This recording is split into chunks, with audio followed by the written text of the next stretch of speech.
Alors voici la présentation du Fabarm, enfin plutôt et surtout un test au tir. C'est une arme de catégorie C, donc respecte la législation présente en France, donc possède un canon rayé à rayure droite particulièrement. Et le but de cette vidéo est en fait de tester la rayure droite sur ce modèle de pompe, à savoir que je chasse avec ce fusil.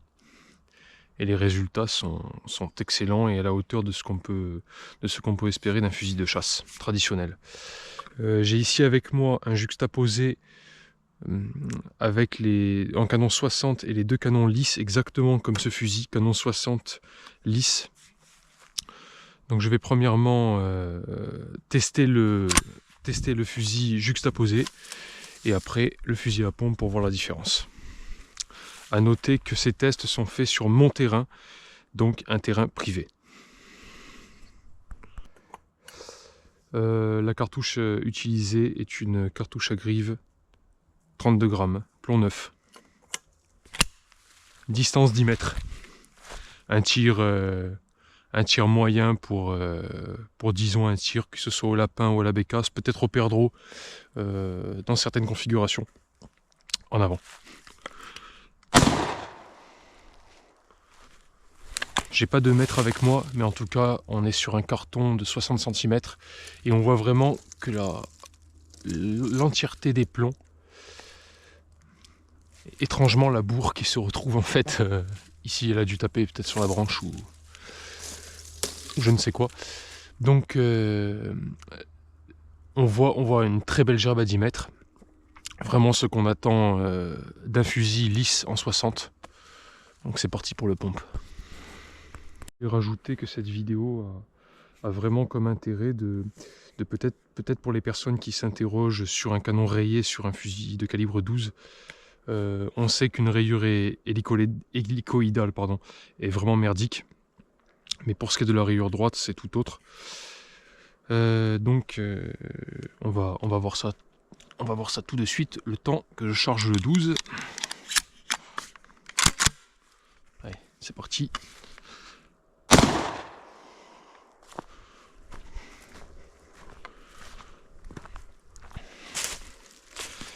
Voilà d'excellents résultats comparé à un fusil traditionnel. On a une gerbe, j'espère qu'on verra la vidéo, une gerbe quasi identique, si ce n'est pas identique même, si ce serait même pour dire un poil plus serré. Donc les résultats sont excellents. On peut vraiment voir que les gerbes sont homogènes et sont tout à fait adaptées au tir à la grenaille pour nos types de chasse traditionnels, que ce soit tir au pigeon, à la grive, bécasse, on en a rien à foutre, lièvre, lapin, ce que vous voulez. J'espère bien qu'on verra la vidéo. Comme j'ai la GoPro sur la tête, je peux pas voir ce que je filme, mais en tout cas les résultats sont excellents. Une mise en situation de chasse. On a notre chien à l'arrêt, peut-être derrière ce buisson. Et on a un bon gros lièvre, un beau mâle de 3 kg qui démarre. Un beau tir comme on les aime. Là je suis à une distance de à peu près 18 mètres. Donc vraiment un tir déjà pas mal à la chasse. Malgré ce qu'on croit au tir, les tirs à 30-40 mètres. C'est un peu aléatoire. Donc on a notre chien juste ici et peut-être un lièvre démarre et on lui met en plein dans les oreilles. C'est parti. On voit que notre lièvre en a pris plein les oreilles à une distance de pratiquement 20 mètres. Je vais essayer un tir à 30 mètres.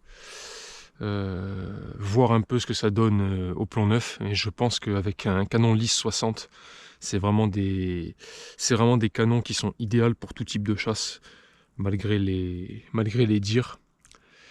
On voit beaucoup de fusils choqués, j'ai moi-même des fusils choqués, et avec pas mal d'expérience de chasse, je me rends compte que le canon 60 lisse est vraiment un incontournable. Pour moi, c'est ça devrait être un standard pour tout le monde. De 30 mètres, dans quelques pas, je suis tenté d'essayer une cartouche au plomb 6. Ça, on aura beaucoup moins de plomb, donc une gerbe, on voit qu'il y a de la distance, là ça change. Donc une gerbe avec un peu plus de trous. Et ça va secouer un peu plus aussi au tir, bien évidemment. Enfin bon, disons que c'est pas un problème pour tout le monde ça. Allez, c'est parti, on a un beau lièvre qui démarre, là on le laisse filer. Attention, attention, c'est parti, c'est parti. On voit qu'il s'est fait secouer déjà le carton là. On va aller voir ça. Sont bons, les résultats sont bons, on est sur un canon court. Et on a 1, 2, 3, 4, 5, 6, 7, 8, 9, 10, 11, 12, 13, 14, 15, 16, 17, 18, 19, 20, 21, 22, 23, 24, 25, 26. Pratiquement 30 plombs dans la cible. Peut-être j'en ai oublié un ou deux, mais... En tout cas, pratiquement 30 plombs dans la cible au plomb 6, bien sûr. Peut-être je vais refaire un test au plomb 9 pour voir à cette distance. Donc là, on a un lièvre qui prend du plomb. Potentiellement blessé, peut-être mortellement. Donc vraiment un résultat à la hauteur de mes attentes en tout cas. Au plomb 9, même test à 30 mètres, plomb 9, sur notre petit lièvre, notre petit lièvre en carton, c'est parti. Je vais essayer de bien viser. On est en plein dedans. Bon, je vais pas m'amuser à tous les compter, mais on est facile. On a du ricochet aussi ici, attention, on les voit. Ne pas les compter non plus, mais on est à facile une cinquantaine de plombs dans la cible à 30 mètres. Donc le fusil est largement à la hauteur de nos attentes. Ici, donc je recommande à 200%. En tout cas, ce modèle de fusil. Peut-être on peut se poser la question aussi sur la chevrotine. Ah, mon fusil a du plâtre dessus. Ouais. Il y a certaines personnes qui pèteraient un câble, moi j'en ai rien à foutre, ça traîne dans la boue et dans les marécages. Pour ceux qui se poseraient la question de la chevrotine, à savoir qu'en Corse le tir à la chevrotine est autorisé, bien évidemment c'est assez culturel et ancestral. Donc on éclate tous des sangliers à la chevrotine ici et ça se passe très bien. Petit test, on va faire un petit test à 10 mètres. Tir à la chevrotine à 10 mètres.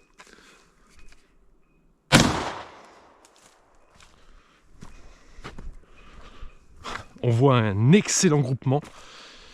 Encore une fois, je le répète, on est en canon lisse. Bon, je pense que notre copain sanglier a du souci à se faire. Surtout qu'en fait, j'ai bien imaginé son museau juste ici. Je pense que il n'y a pas un petit plomb en souvenir, non. En tout cas, les tests sont excellents.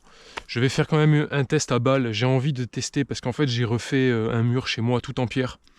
Et il me reste en fait des pierres, des appuis de fenêtre. Je me suis servi de ces appuis pour les poser en haut du mur. Et en fait, c'est magnifique. Enfin bref, ce que j'ai fait, c'est magnifique. Et il me reste des chutes de pierre. Donc je vais tester. La pierre fait 3 cm d'épaisseur. Je saurais plus dire quel type de pierre c'est, mais en tout cas c'est dur. On va voir ça avec une balle. En place, je vais essayer de ne pas la rater. À savoir que je crois ne jamais avoir tiré à balle avec un fusil de calibre 12. À savoir que les précisions sont un peu aléatoires selon les fusils. Comme ici, je n'ai pas de mire ni de guidon, si je dis pas de bêtises. J'espère rattraper la pierre. Allez, c'est parti. Oh putain. Moi je m'attendais pas à ça.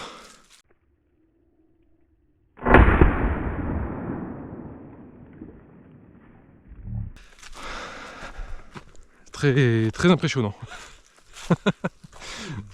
En fait la pierre, la balle a complètement traversé. A traversé 3 cm de pierre.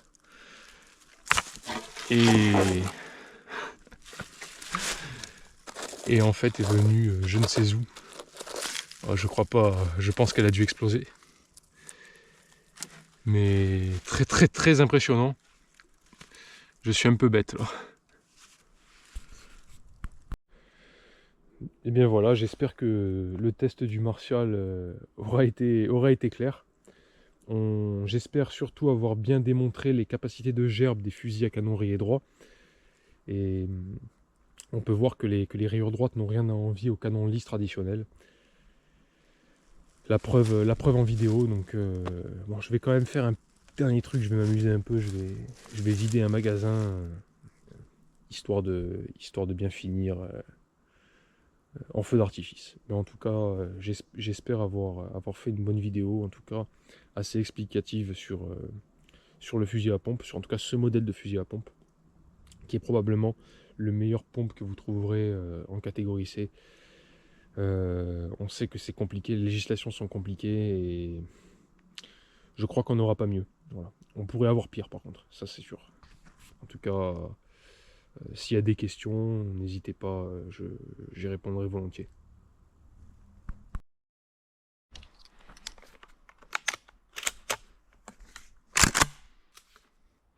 Ah, j'avais pas éjecté la cartouche, l'ancienne cartouche.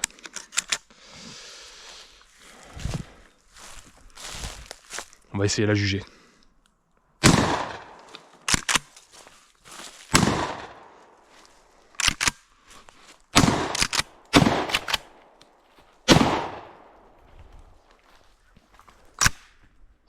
Et voilà, j'espère que ce test aura été à la hauteur de vos attentes. En tout cas, il est des miennes.